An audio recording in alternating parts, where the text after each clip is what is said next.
السلام علیکم ورحمت الله وبرکاته. خویندورونو، که غواړئ چې په نړۍ کې ښه ژوند ولرئ او د مرګ نه وروسته د خدای پاک سره داسې مخ شئ چې خدای پاک درنه خوشحاله وي، درنه راضي وي او ستاسې په حق کې د مخکې نه پریکړه کړې وي چې دای جنتیان دي، نو رښتونی شئ، صادقین شئ، ایماندار شئ، مؤمنان شئ.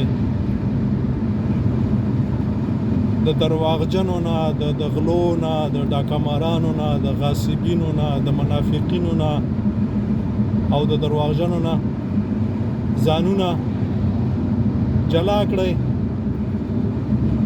بهر مو نشي. زه کله کله ډېرې سختې خبرې کوم، خو مجبور یم هغه ځکه چې زه غواړم چې په خپله او تاسو ته هم داسې بریا لاسته راوړو چې خدای پاک د موږ نه راضي شي، چې خدای پاک موږ او تاسې څه شي ته رالیږلي وو هغه لاسته راوړو. نو زه هم ګورم، تاسې به هم ګورئ چې په موږ کې داسې مسلمانان دي چې 5 وخته مونځ او ذکر، عبادت او د قرآن تلاوت او تهجد او ان تر دې چې اوابین او چاشتو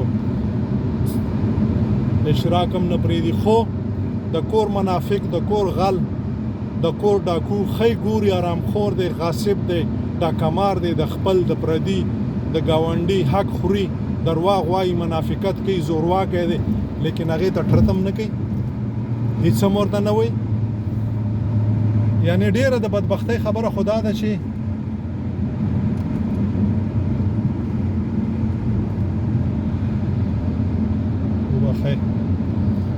ډیره د بدبختۍ خبره دا ده چې خپه پوهیږي او که ورته وایي چې دغه خپل ده، دغه رور ده، دغه زوی ده، دغه تره زوی ده، دی حرامخور دی، دی غاصب دی، وایي ثبوت یې لرې، وایي ما لیدلی سم دی.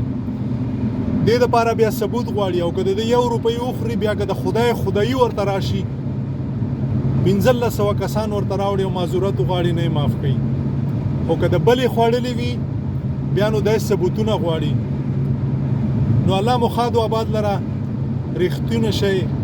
صحیح ده، په دې دنیا کې خو به د منافقت ژوند وکئ، د خلکو مالونه خو به ډېر په مهارت باندې وخورئ، په سپینو جامو وخورئ، تسبیح په لاس وخورئ، قرآن په لاس وخورئ، خو خدای نشي تیرېستلی.